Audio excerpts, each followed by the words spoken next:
Igihembwe cya kabiri cy'amashuri cyatangiye mu gihugu cyose mu mashuri menshi badafite abarimu.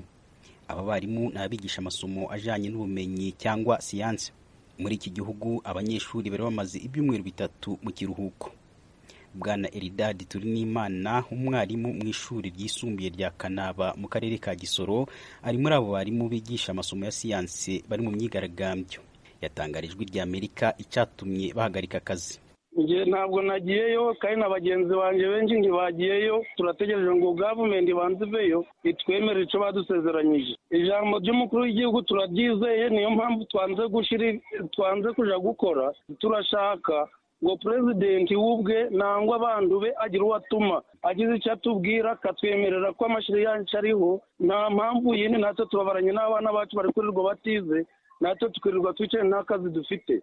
Ariko se niba mwirwa mwicaye nta kazi mufite, kuki mudaje gukora rero, kuko mwari musanzwe umuhembwa ayo ariyo yose? Oya, none se turahembwa, ariko abandi bo twigisha bakabahemba menshi ntibayatwishyure kandi to twabigishije. Ubona umwarimu w'uburinganire. Muri rusange abarimu bari mu bakozi ba leta bahembwa amafaranga make mu gihugu, bahembwa bakurikije impamyabumenyi zabo.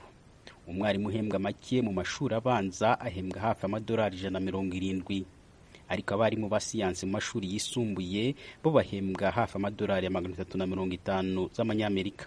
Umukuru w'igihugu yari yarasabye ko umushahara wabo wongerwa ukagera ku madolari 1,110. Iki ni kimwe mu bibazo inama y'abaminisitiri yari ayiganiriyeho, nuko imyanzuro yavuye muri iyo nama akaba yatangajwe kuri uyu wa kabiri na minisitiri ushinzwe amakuru n'ikoranabuhanga Chris Baryomunsi. At the beginning 1st July 2022, at the beginning of the next financial year, ati guhera ku itariki ya mbere y'ukwezi kwa karindwi k'uyu mwaka wa 2022 yakaba ariyo ntangiriro y'umwaka w'ingengo y'imari, tuzazamura umushahara ku bakozi ba leta mu mashami ya siyansi yose barimo n'abarimu mu mashuri yisumbuye. Perezida yafashe icyo cyemezo kandi inama y'abaminisitiri yategetse minisitiri w'imari kureba ngo ibyo byasezeranijwe mbere bishyizwe mu bikorwa kandi bizagaragarira mu ngengo y'imari izasomwa mu kwezi gutaha. Rero ndasaba abarimu ba siyansi gusubira mu mashuri yabo bagatangira kwigisha.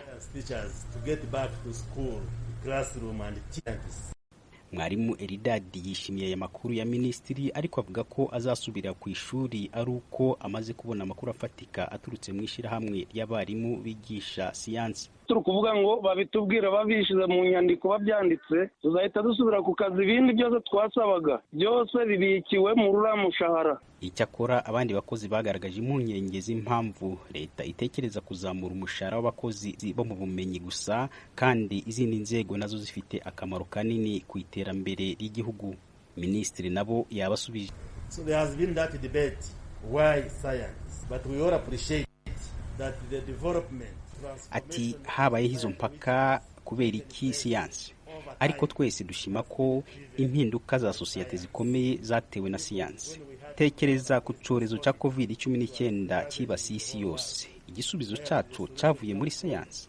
Bityo rero twubaha imyuga yose, ariko tugomba nanone kumenya ko siyansi igira uruhare runini mu guhindura isi. Kubw'ibyo rero icyemezo nkana cyo guteza imbere imikorere ya siyansi ni icyemezo cy'ukuri mu gihe dushaka kugera ku mpinduka n'iterambere byihuse muri iki gihugu. If we are going to achieve accelerated transformation in this country. Amasomo ya siyansi ari mu byo leta ikomeje guteza imbere kugira ngo bizatanga umusaruro ku iterambere ry'igihugu.